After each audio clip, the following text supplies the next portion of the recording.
there, I'm board certified professional organizer Kathi Burns. I'm really glad you're here. This podcast is designed for busy entrepreneurs just like you who want to take better control of your business and move forward with less stress and more success. If this is your first time listening, then thanks for coming. The Organized and Energized podcast is produced for your enjoyment, and show notes are found at thepodcast.organizedandenergize.com. Come back often and feel free to add this podcast to your favorite RSS feed or iTunes. You can also follow me on Twitter at Organized Energy and Facebook. All links are in the show notes. Now let's get into the show. Hi, everyone. I'm back, and today I'm speaking with Beth Carter, and I'm very excited because she is a coach for business owners, just like yourself, or if you're aspiring to be a business owner. We're here to give you some tips so that you can move forward with more confidence, more ease, and that's what it's all about. So welcome to the show, Beth. Thanks so much for having me. I'm really looking forward to today. Absolutely. So I know you're a girl of many trades, and you also teach at a college and you do a lot of other stuff. But tell me what led you into the business of, what's your backstory on how did you become a business coach as such? Well, I think we have to go back to my internship. I was an intern at KPMG, which is one of the big four public accounting firms. I was in their public relations department. And my mentor actually was the head of PR at the time. So when I graduated from college, the unfortunate problem was the firm was moving, so they froze all the positions. So I went to a small marketing sales promotion agency. So then he called me up. He said, there's no jobs in PR, but there's a great job in executive search. Having no idea what the heck I was getting into, I said, okay, fine, I'll look at this. And got the job, started in Manhattan because I am a native New Yorker. I grew up right outside of Manhattan. And was there for a while and then transferred to Stamford, Connecticut, which I really enjoyed. Unfortunately, there was a management buyout of the practice, and I went to a search firm for a year. And then in 1991, I'll be honest, I got laid off because everybody else and their brother got laid off in 91. It was a bad economic year, especially for recruiters. And then I joined Ernst & Young, another big four public accounting firm, in their executive search group. And 6 months later, they shut the practice down. Oh, so I was laid off twice in 91. So a former boss from the search firm said, hey, do you want to do some freelance work for me? And I said, sure. And then a colleague referred me and it grew from there. So I built a pretty sizable executive search practice. And we work on a per hour model. So search firms would subcontract out to us. Then we had our own corporate, I had my own corporate clients like Macy's, Blinds to Go, Wells Fargo, and a few others. Then what happened was I've been doing this since 1991, and probably just before the recession, the Great Recession, I decided I needed to broaden myself. I was getting bored, smiling and dialing above my garage, making 100 to 150 calls on a search. And I still like search. I still do some of it.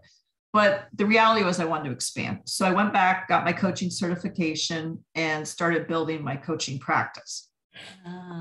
And I'm an executive business and career coach. I do mostly career coaching only because of my search background, but obviously I do executive coaching because I recruit mostly executives. And then, of course, I've been a small business owner now for 30 something years. So I do all three. And then I also do, you could call it group coaching, but it really is corporate training. So I do corporate trainings for banks, healthcare. Aetna's been a client of mine. Benjamin Moore's been a client of mine. So, and sometimes I do coaching as well as training. So I might go in and do training and then individually coach others. So, and then from a business coaching perspective, because I know that's the key area we're focusing on today, is that there's, people are very passionate about what they do, but most of them, unfortunately, have not taken like business 101, as I call it. So they're great at their craft, but beyond that, they can't manage the business. And that's where that's why there's such a high rate of business failures. The other thing that I do have more. I am the executive director of the Rhode Island Business Competition, which is a part-time job. It's for a small nonprofit, and we award cash and prizes to a winner and 2 finalists. So I work with entrepreneurs as well and support entrepreneurs through programming, our competition, et cetera. So, I mean, I'm stamped on the forehead, entrepreneur.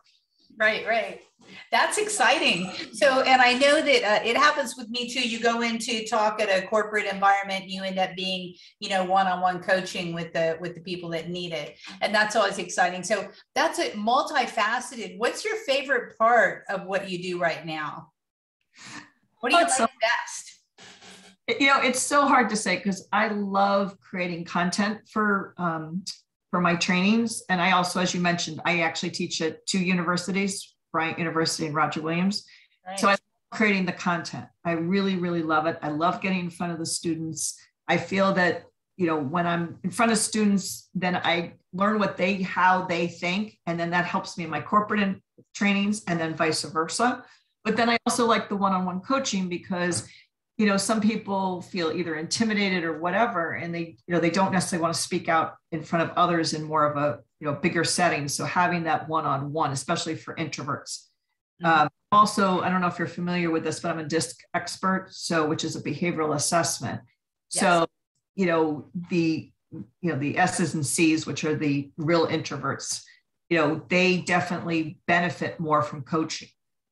And the other thing that I don't like is when people go into a training, they're all gung-ho and it could be months of training and then they take it all and they shove it on a shelf. So the idea of having that accountability through coaching, I think, is very valuable. Yeah, accountability is definitely where it's at. Yeah, I know that you've dabbled over the years because you're actually gotten really probably deep over the years in all the different types of assessments that you can do, being an HR background. Is there a particular assessment that you would recommend for a wannabe entrepreneur that's going to come out and create something that would help them maybe navigate their way into business? Is there a specific assessment that you would suggest that they take? Yeah, I still go back to the DISC assessment because even if you don't plan on managing people, if you plan on being what we call a solopreneur, you still have to be very self-aware. The best leaders pick up any leadership book, pick up any book on any successful entrepreneur. It comes down to self-awareness.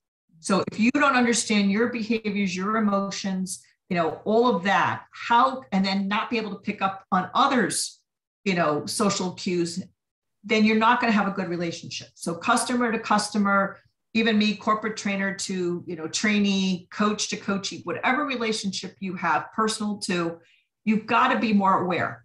And we don't realize this. So the DISC assessment to me is valuable because you can see it in color. You can see, and I like the one where there's the one where you are at home, there's a graph, and then the one you are at work. So I like that because you are slightly different at home than you are at work. Yeah. So, and if it's very different, then you're actually carrying a lot of stress because what you're doing is you're putting a mask on while you're at work. So I think an entrepreneur should really, entrepreneurs, the problem with entrepreneurs, at least when they're initially starting or thinking of starting, is I don't want to spend a lot of money, but I want to make a lot of money. And so there's a lot of different things that you do need to spend money on. And I think for what little DISC costs, I think it's very valuable to have a better understanding of who you are and then be more sensitive to how others are. Mm-hmm. Yeah, absolutely. I agree with that totally. I think it's a strong, powerful tool. So you had the agency on your own and you had that for several years, and then you landed your first coaching type of client. Talk to me about that client and how it felt whenever when you started out. Well, actually, I still have the search firm, by the way, just throwing that out there. I've had that and it's global, which is nice. I think the first big client I got is, let me backtrack. I thought my executive search clients would automatically become coaching clients. Learned very quickly is that because my work is global, a lot of companies want coaches that are like right there. So you could do, one-on-one, but they don't necessarily want to pay for travel and all of that. Now, obviously with Zoom, things get much easier, but this was, you're going back. I started going to coaching school in like 2008. So, back then that wasn't a possibility.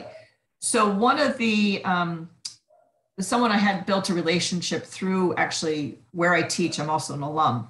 And so someone had referred me he was a financial advisor, and he referred me to one of his clients' daughters.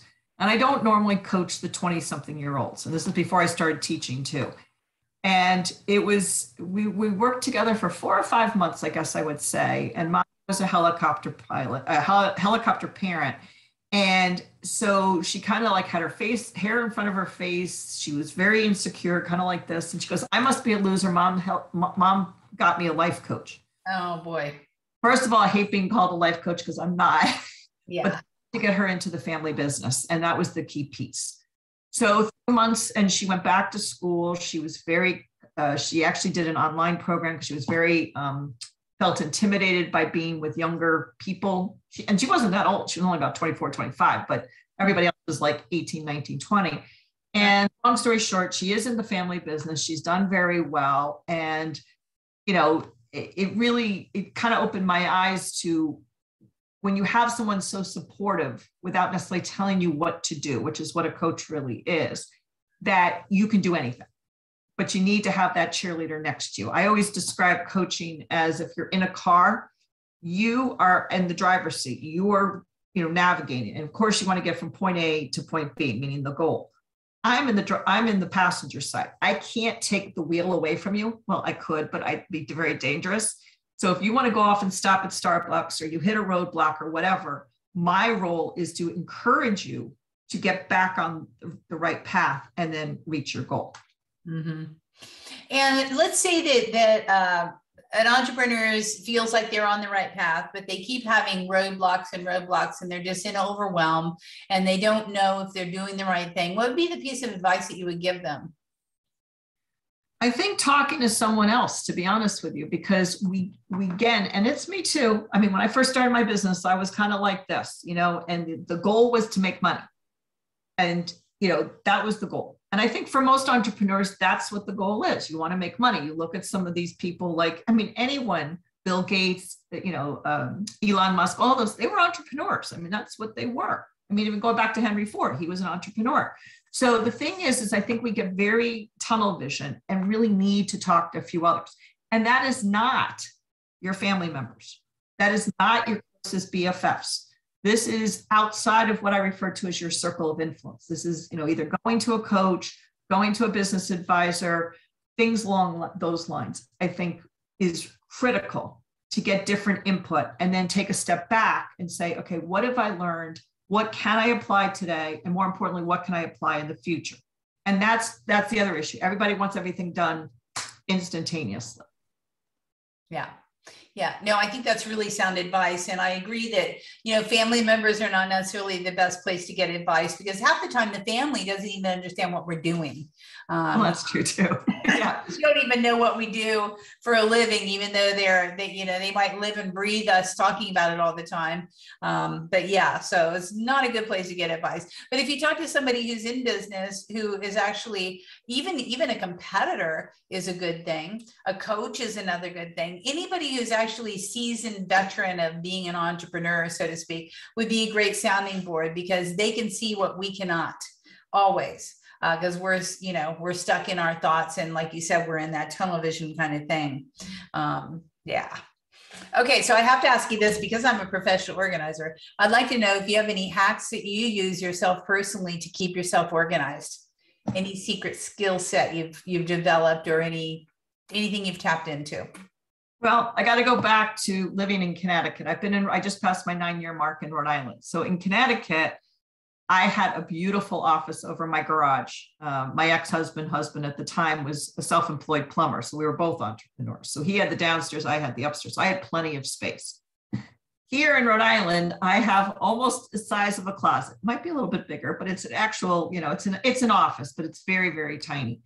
And so I have files in the basement and this and that and everything. So I think one of the things that I've learned is to, I don't say reuse information, but try to reuse information, like especially with my trainings and things along those lines so that you don't have multiple files. And I do like paper. I admit that I'm more of a paper person, but where I struggle, which I know is your next question probably, and I will answer the hack question in a second, is that digital files. I just had a zip, what do you call it? A USB thing. A little flash drive.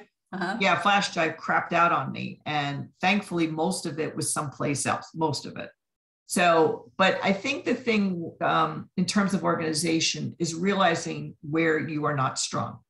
And I'm pretty organized. I mean, I have several friends who are professional organizers. So and I've actually spoken at NAPO. regional conferences. So I do have a lot of friends in that realm. But I think for me is that less is more. So I'm trying to reduce down and work that way. But the other thing is knowing your strengths. So I have an office manager. She's much better in ways than on things like she'll get into the weeds. I am more of a high level person. I don't like to get into the weeds. She actually lives in Connecticut. So I got her right as I was moving because the person I had wanted to do something else and recommended her. And she's been with me 9 years. And she's great because she, I'll throw 20 ideas at her and then she'll rein me in and say, okay, what do you want to do this week? Or what do you want to do today? And all of that. So that's been extreme. Jen is really, really great at that because she knows that, I'll go off on 20 tangents too. So she, again, reins me in. So again, you have to do a cost benefit analysis, meaning you have to figure out if you hire someone to do something at, let's say, $25 an hour and you bill it $200 an hour, everything that you do that she could do or somebody else could do, you're losing, in my eyes, $175 an hour. Correct. And that, entrepreneurs, again, have got to get their head around because a lot of them say, oh, I can't afford to use someone. And I'm like, you can't afford not to use someone. Yes. So I'm relatively tech savvy, but she's 1,000 times better than I am. So for me to, send out constant contact email blasts and all that kind of stuff is not the best use of my time. Best use of my time is to get in front of people either through speaking, presentations, networking events, all of that. And with her being in Connecticut, obviously she's not doing that part. So we're kind of like a yin and yang kind of thing. Yeah, that's really exceptional advice too, is, make sure you delegate. And I'm always asking my clients, well, what's your hourly value? And some people, don't charge by the hour and they don't understand that. They don't even know what that means. So as entrepreneurs, we all need to know what our value is on an hourly rate and then figure out if we're doing something that's below our rate. I agree with you. If you're $200 an hour and you're doing $25 an hour admin stuff, you're definitely shorting yourself $175 an hour. And once you start thinking along that line, I think it's great advice because then you start learning how to delegate and thinking about what you should be delegating, which is an important thing because half the time people don't know what they're doing that they need to delegate anyhow. So, again, that's a clarity thing, right? It's also a control thing. I mean, I just did a training this morning and I ask this question all the time. I get them to do a mini brain dump and, put down everything. And this was just work related. So, 4 minutes, write down everything you do, then they prioritize and all of that. And then if you know the Eisenhower chart, the bottom square where it's not important, not urgent, I said, if there's anything in that quadrant or even the whole bottom, the two bottom quadrants, you should really be delegating to someone else. And then I say, look, I'm going to stop this training right now. I said, I have a very important question to ask you. And they're all looking at me like, what can she ask? And I said, how many of you refold the towels in your house? And some people are looking at me like, why is she asking this question? It's such a stupid question. And others are like, me. And I said, so it takes you about 5 minutes to refold the towels. Twice a week is 10 minutes times 52 weeks. You're losing 520 minutes a year that you could be doing something else.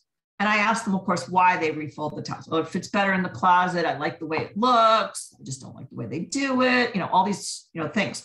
And when I showed, I talked to even entrepreneurs about this, is you got to let certain things go. And the control factor, it's my product, it's my service, my name's on the door, all this stuff, you got to let it go. Yeah. Because you're not going to be good at everything. And that's, I think, the hardest lesson for entrepreneurs to get, that you do need to, delegate and push down some of the things. And I'm not just talking administrative stuff. It could, like, Jen does some marketing for me. She does some other stuff. And I even had her, like, I have a blog series, like I had her write a couple of blogs. I do edit them. And it's not her favorite thing to do, but it was a good learning lesson for her. So, you want to grow your staff and develop your staff too. Yeah, absolutely. And perfection is overrated and no one's going to do it exactly how you would do it. And it really doesn't even matter. Like in the big scheme of thing, it really doesn't matter. So I'm in total agreement with that. Tell me about any time that you felt stuck in your busyness. You know, you were just like busy, busy, busy, not getting stuff done. And what was your cure all for, well, besides delegating out? I know we already talked about that. Was there anything else that you did to make yourself feel less stuck and less busy, that you were actually focusing more on what you should be focusing on? So working on the business, not in the business, is what you really are. Yes. So I think, I hate to say this, with age comes wisdom. And I think it's very true. I mean, over half my life, I've been an entrepreneur. And I work very long hours. You know, back years ago, I'm a single parent. You know, my kids are older now, but at the time I was a single parent. And it just got to a point of ridiculousness, how much I was working. And even coming off vacation this past week, you know, I'm working a long day today, which is fine. But then I have to say to myself, you know, it's nice out. It's a Friday afternoon. I'm going to disappear for a few hours. Or when I lived in Connecticut, you know, at noontime, there was a Zumba class. So my staff knew, I have staff, they knew that I was out, but nobody else did. And I did like analysis of the week. So from a recruiting standpoint, no one called me back on Wednesday afternoons. I don't know why, but no one did. If I called people, I get them, but they never called me. So for me to disappear for an hour and 15 minutes, no one knew. And of course, this is before Zoom, so no one could see me either. Yes. So great. So I'm learning better to set boundaries and saying no to things, because even from a professor standpoint, I get asked, you know, be on this committee, do this. And I'm only an adjunct, but I'm an alum too. So people think I can do all these things. So I do a lot, as we've already rattled off earlier. So I'm starting to get better at, you know, what's really the important, and also what I enjoy doing. If I don't enjoy doing it, you know, I might do it once, but if I don't enjoy doing it, then I'll, you know, respectfully say no, because I just think that I'm not going to put my all into it. And entrepreneurs, you know, we don't like doing certain things, like maybe finance, you know, is not our thing or whatever. So then what you have to do is hire, as I refer to it almost as like your cadre, you know, of people, you know, bookkeeper, accountant, IT, whatever. And so that's what I do, because IT also, you know, I don't want to fiddle with my computer. I let somebody else handle that. Yeah.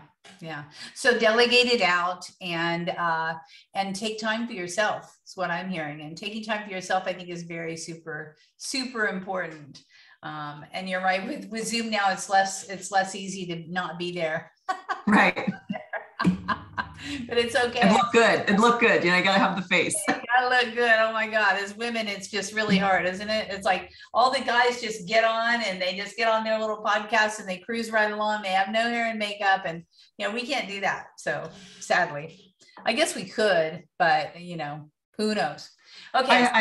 I heard a woman, Wall Street executive, speak once, and she said she went out one night. They were traveling with two other gentlemen, and they were out all night, and then she had to get up early in the morning. She goes, you know, they roll out of bed, they look good. She goes, this takes 45 minutes. You know, like I was done laughing. And I always think about that, because that's the other thing, you know, the persona, you know, when we are meeting a new potential client or customer or vendor or alliance partner, all those people, you know, it takes 6 seconds to make a first impression.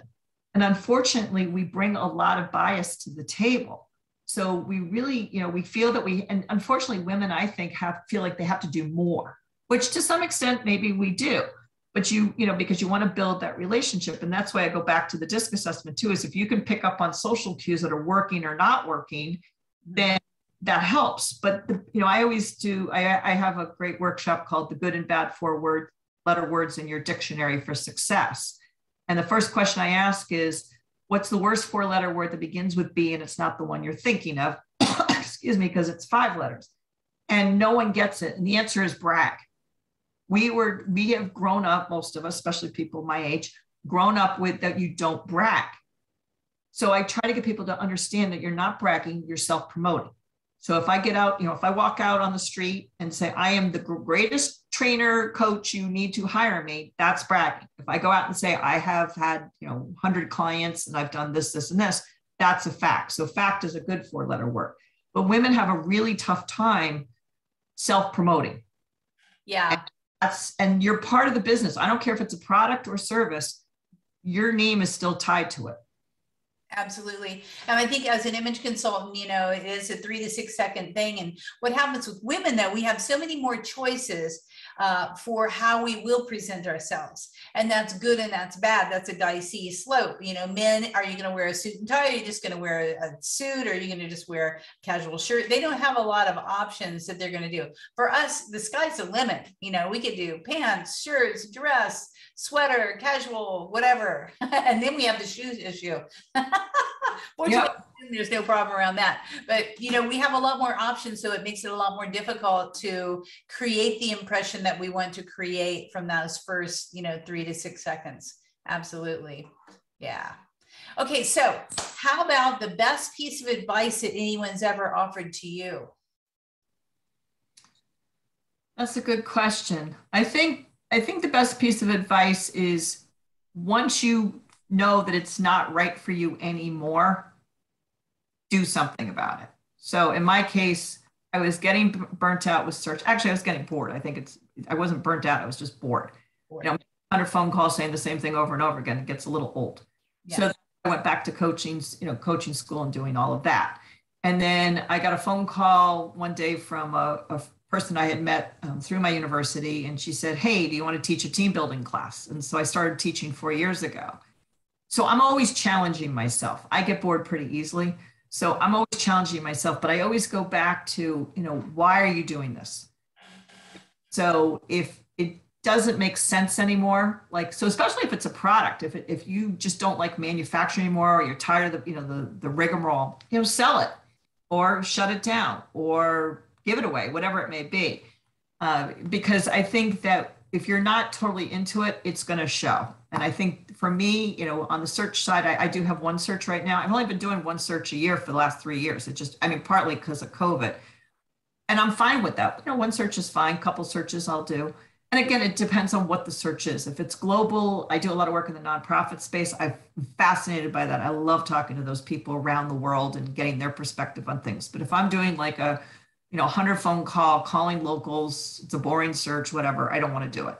So I think that you have to stay passionate, and it's hard to stay in it sometimes. You might get a string of bad clients, or you don't get paid, which is always an issue.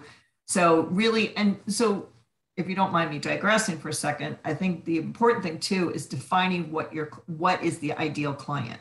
And the ideal client is not only do they pay you on time, but they refer you and you enjoy working with them.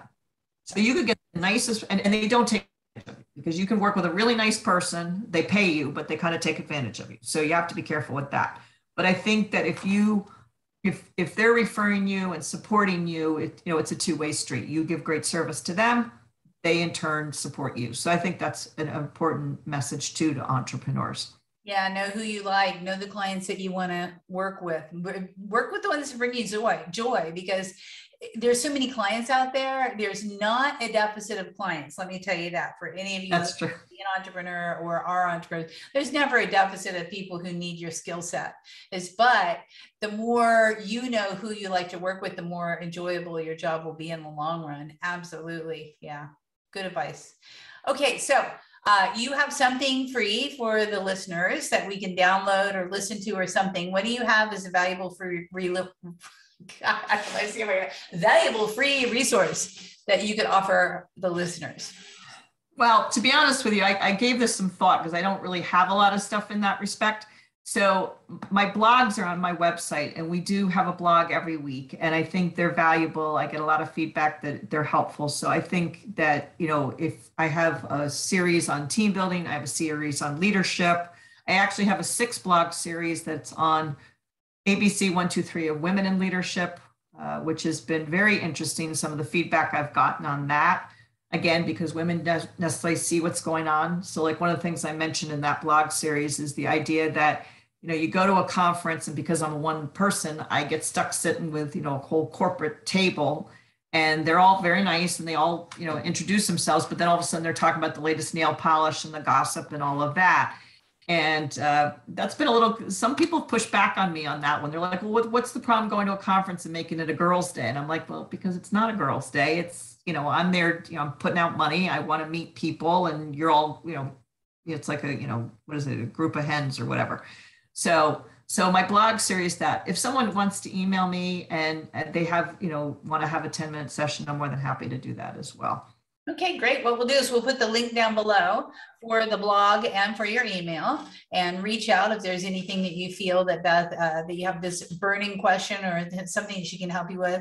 That's very gracious of you. I appreciate that. Absolutely. Well, you know what? Again, it comes full circle, meaning that if you help others, they'll help you in the long run. And I think that we do need to band together because, people get very competitive. I think people are, because of the pandemic, mostly, I think people are a bit burnt out. I don't think they're necessarily all thinking clearly. So if we don't support each other, in the end, as you said, there's tons of clients out there. So there should be no super competitiveness here, and I like dealing with different coaches, different people, because again, I also learn, and then I can use that learning into my trainings or my coaching. So it helps me as well. Yeah, absolutely. Is there anything that I should have asked you that we didn't cover that's on your mind? I think one of your questions you asked is like, why would someone want to do business with me? Why would someone want to do business with you? Thank you. I think, so the first semester I taught was team building, as I said, and they were seniors. And ironically, my son went to the same school. So a lot of them knew my son. And I asked them, I asked them, I said, use 3 words to describe me. And I had them text me. And a lot of them said I was creative and whatever. But the word that came out, which another coach also called me, was unconventional. Mm-hmm. And I think that's very true. I've brought crayons into the classroom. I don't like to lecture. Same with coaching. I've brought crayons into coaching sessions. I've had them, do other types of things because that makes it memorable. If you have the same old, whatever, coaching, training, even search, I try to get outside of the box and try to bring in some kind of level of creativity because a lot of people also don't think they're creative. And we lose creativity as we get older, but we're creative in different ways. Like I have a good friend, she'll tell you flat out she's not creative. Yeah, she doesn't scrapbook and knit and all that stuff like I do, but the way she thinks through numbers is scary. I mean, she thinks through things I would never think of. She'll take stuff out of the refrigerator and make an amazing meal. You'll never get it a second time, but it's an amazing meal. So I try to draw that creativity out of others. So I do unconventional things to get that for them and also to boost their confidence and also make it more memorable so that those notes and everything don't end up on the shelf. Yeah, never to be looked at again. Right.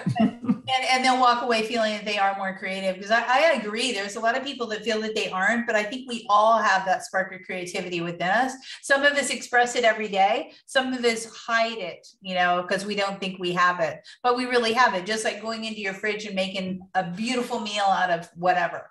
That's total creativity. So kudos to her and kudos to you. I'm sure you've pointed that out to her a bunch in the past. Yes, I have. Yeah, of course. That's what friends are for. Okay, well, I really appreciate your time and your energy. And I'm just so thankful that you've been on the show. So thank you for your time. Oh, I really appreciate it. It's always fun doing podcasts. So thank you for having me on. Absolutely. This is fun. Everybody make sure to check her out. Go to the email here or go to the website and read the blogs of the specific types of topics that you want to ask about. She's written about for you, just for you. So go ahead and check it out. Meanwhile, I'll see you next week.